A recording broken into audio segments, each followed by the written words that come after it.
Good morning students, how are you all? I am Gupta Mishra, your maths teacher, here again with a new video on maths class. Students, as you all know, we have just finished off with the last chapter, that was linear integration. I have solved all the questions for you, we have discussed the problems also. So today we will be starting with a new chapter, that is arithmetic progression and geometric progression. So in today's lecture I will be discussing the basic of this chapter, like the formulas that we will use in this chapter and the type of question that you will be facing while solving the exercise. So let's start the review. So first of all I will tell you about what is arithmetic progression. ठीक है, सबसे पहले we discuss about arithmetic progression, which in short form हम लोग कहते हैं AP. ठीक है, arithmetic progression क्या होता है? Basically it's a series of number where common difference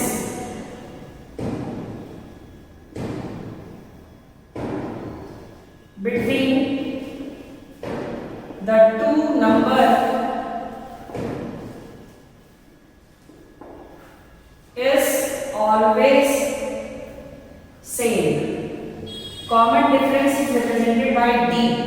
देखिए अब मैं इसको एग्जांपल से आपको समझाता हूं कि AP basically it's a kind of series of numbers are being arranged in the sequence.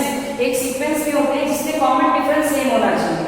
Example, जैसे मैं एग्जांपल ले रहा हूं, जैसे मैंने लिखा 2 then 4 then 6 then 8 dash dash dash 50. तो देखिए इस सीरीज में क्या है, first of all you can see here कि नंबर जो है वो 2 के मल्टीपल में, मतलब 2n, 2 1 2 2 2 4 2 3 6 so on to up to 50. अब यहाँ पे अगर हम ध्यान से देखें तो this number will be the first term, this will be the second term, this will be the third term, so on so, and this term that is the dot dot dot, this will be the last term. ठीक है, तो इस sequence में अगर हम ध्यान से देखें तो मैंने क्या बोला, AP is a series of number, एक सीक्वेंस है जिसमें कॉमन डिफरेंस सेम होगा. तो अगर हम यहाँ पे देखें कॉमन डिफरेंस मतलब A2 minus A1 देखें तो this will be 4 minus 2 will be 2. एक और देख लेते हैं A3 minus A2, this will be 6 minus 4 again 2. So from this we can say that the common difference for this particular sequence is 2. अगर हम यहाँ पे देखेंगे कि इसमें कॉमन डिफरेंस 2 है, so we can say that this sequence or the series is in AP. तो हम लोगों ने जो सबसे इम्पोर्टेंट चीज इसमें ये समझी कि अगर किसी भी सीरीज या किसी भी सीक्वेंस को AP में होना है तो कॉमन डिफरेंस सेम होना चाहिए. ये तो आपकी पहली चीज हो गई. अब हम नंबर्स को कैसे रिप्रेजेंट करेंगे AP में, ये भी आप देख लीजिए. जैसे हमारा कोई फर्स्ट नंबर होगा उसको हम लोग हमेशा A लिखेंगे. ठीक है, सेकंड नंबर होगा तो उसको हम लोग A plus B, क्योंकि कॉमन डिफरेंस ऐड होता जाता है. जैसे सेकंड टर्म चाहिए तो एक D कम, यहाँ पे एक टर्म कम कर दो, 8 इस तरीके से. A थर्ड चाहिए A plus 2D, मतलब एक D कम करना है आपको. सो ऑन सो अगर लास्ट टर्म है तो ये हो जाएगा A plus n minus 1 into D. Sometimes इसको एक लोग Tn भी कहते हैं, An कहते हैं या Tn. This is known as last term of the AP.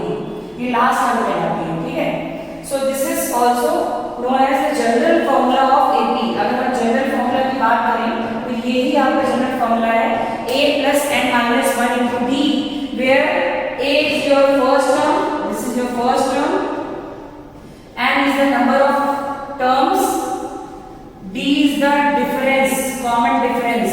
So for a series to be in AP, the common difference should be same, and this is the formula how you have to calculate AN, that is the last term.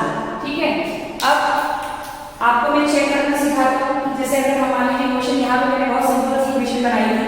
अगर मैं कोई question थोड़ा under root की form में ले लूं जिसमें आपके नंबर्स अंडर रूट में दें तो कई बार बच्चे क्या करते हैं, उसका डिफरेंस नहीं कैलकुलेट कर पाते, क्वेश्चन गलत हो जाता है. जैसे आप देखिए ये क्वेश्चन, जैसे मैं लिखूं √2. ठीक है, नेक्स्ट मैं लिख रही यहाँ पे √8. ठीक है, फिर नेक्स्ट मैं यहाँ पे लिख दूं 18 लिख देता हूँ. ठीक है, फिर नेक्स्ट लिख दूं मैं यहाँ पे 32. अब डायरेक्टली अगर आप क्वेश्चन को देखेंगे तो आप बोलेंगे कि यार √8 और √2 का डिफरेंस करें तो √- √2, तो डिफरेंस यार कैसे पॉसिबल होगा. तो डिफरेंस से थोड़ी सी प्रॉब्लम होगी. लेकिन अगर आप थोड़ा सा इसको सिंप्लीफाई कर लें तो हम उसको ऐसे लिख सकते थे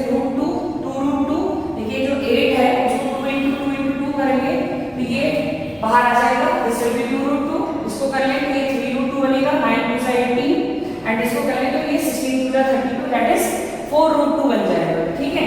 तो इस तरीके से अगर आप चेक करके देखेंगे यहाँ पे, तो जब डिफरेंस निकालेंगे तो 2√2 में √2 माइनस करेंगे विल गेट √2, एंड यहाँ से करके देख लीजिए 3√2 में भी √2 माइनस करेंगे दिस विल बी √2। तो आपको कॉमन डिफरेंस अभी भी समझ में आ रहा होगा कि ये आपका सेम आ रहा है, ठीक है। तो कॉमन डिफरेंस अगर आपका सेम आ रहा है तो आपकी सीरीज क्या हो जाएगी, बेसिकली एपी में हो जाएगी। अब अगर हमें क्वेश्चन में दिया हो, जैसे मैं थोड़ा सा क्वेश्चन के टाइप में आपको बता रहा हूँ एपी का, अगर हमें कोई बोले इसमें क्वेश्चन लिखा हुआ है कि द सम ऑफ 3 कंसेक्यूटिव या 3 कंसेक्यूटिव लिख लेते हैं, consecutive terms of an AP is 3 and the product of the 3 terms is -35. Find the numbers. अगर हमने क्वेश्चन में आगे दे दिया कि आपको 3 AP के टर्म्स का सम 3 है और इनका प्रोडक्ट जो है वो -35 है, तो आपसे अगर क्वेश्चन में कोई पूछ ले कि किस तरीके से आप नंबर को निकालेंगे, तो सबसे पहली चीज आपको याद रखनी है फॉर 3 टर्म्स को भी मैं एपी उसको एक मैं लेकर सिखा रहा हूँ, उसको याद कर लीजिएगा। फर्स्ट टर्म हमेशा a माइनस डी लेंगे हम, सेकंड टर्म a लेंगे and third term a plus D, इसको याद कर लो एकदम से। कैसे, अगर आप चेक करके देखिए कॉमन डिफरेंस b ला दूंगा, a minus of minus a minus D कितना आएगा, a minus of plus D, a cancel, b will be the difference. अब यहाँ पे जो मैंने ये टर्म ली मैंने इसलिए जानबूझ के ली है ताकि एक वेरिएबल मेरा कैंसिल आउट हो जाए। जैसे अगर आप क्वेश्चन में लिखेंगे according to question sum of these three terms a minus d a plus b is 3, यहाँ पे अगर हम कैंसिल करें d गोज विद b तो यहाँ पे 3 टाइम्स ऑफ a आ जाएगा, 3a will be equal to 3, ये कैंसिल हो गया, a की वैल्यू आपकी 1 आ गई। जैसे आपकी a की वैल्यू 1 आ गई, सेकंड कंडीशन आपको दी हुई है प्रोडक्ट ऑफ दीस टर्म्स, मतलब a minus d, a plus d and a, ये आपका दिया हुआ है -35। तो in place of this a I can write 1 और यहाँ पे एक बार प्लस एक बार minus, a square minus b square, a की जगह मैं यहाँ 1 रख सकता हूँ, 1 का square, this is equal to -25, ये बन जाएगा मेरा इधर आपके d square equal to 36, d की वैल्यू आपकी आ गई इक्वल टू 36, a भी पता चल गया, d भी पता चल गया, तो टर्म तो बहुत इजी है, इसमें सब्स्टिट्यूट कर दें। फर्स्ट टर्म आपकी a माइनस d थी, this will be 1 minus of 6 minus 5, then a मतलब आपका 1 and then a plus d, 1 plus 6 is 7। So this is how you can be solving the question that is given in your exercise. आपकी exercise में इस type के question है, but before solving the question do remember this thing that I have told you कि आपको किस तरीके से नंबर्स को लेने हैं, आपको टर्म इसी तरीके से लेना है so that one variable can be eliminated, एक वेरिएबल हटा दिया ताकि a के टर्म्स में आपका आंसर आ जाए and then on substituting will get the value of d also, ठीक है। इसी तरीके से आपको करना है।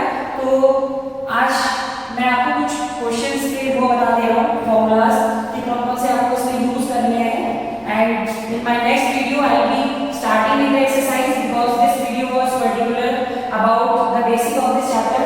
मैंने आज आपको क्वेश्चंस नहीं डिस्कस किए हैं। In my next video I will be solving the exercise, I will be discussing the questions with you, but today I will tell you the formula. So formulas कौन से इसमें यूज होने हैं basically, first nth term a plus n minus 1 into D, जहां पे an आपकी क्या है, लास्ट टर्म है, ठीक है, a आपकी फर्स्ट टर्म है, n आपकी नंबर ऑफ टर्म्स है एंड d आपका कॉमन डिफरेंस है, ठीक है।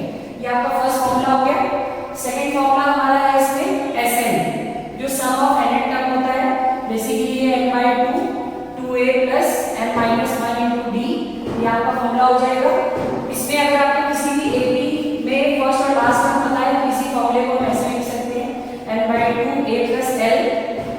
थर्ड इंपॉर्टेंट चीज जो बहुत इंपॉर्टेंट है इसमें एपी में, जैसे a b c की नंबर है r a a b, ठीक है, तो हम लोग ये लिखेंगे कि एपी में अगर इस तरीके से है तो हम लोगों को क्या लिखना पड़ेगा, इनका कॉमन डिफरेंस सेम आएगा हमेशा, ठीक है। तो अगर हम कॉमन डिफरेंस सेम आएगा तो क्या लिख सकते हैं, b minus a must be equal to two c minus b. तो अगर हम इधर शिफ्ट कर ले तो 2 times of b will be equal to a plus c. ये आपको याद रखना है कि बीच वाले का ट्वाइस फर्स्ट और extreme that is last one के सम के बराबर होगा। ये आपका एबी में होना चाहिए, ठीक है। नेक्स्ट चीज आपको इसमें एटी के लिए तो इतना ही है आपको, ठीक है। एटी भी यही दोनों फॉर्मूलाज यूज होने हैं और इन्हीं में ही सब्स्टिट्यूट करके आपको क्वेश्चंस को सॉल्व करना है। So student, this was all about today's lecture. Just go through my video, try to solve the first exercise of your book. If there is any doubt you are having regarding this exercise or the topics that I have already explained to you, you are free to ask me. You can call me, you can text me, you can send your message in the WhatsApp group. I will be solving that. Thank you for today.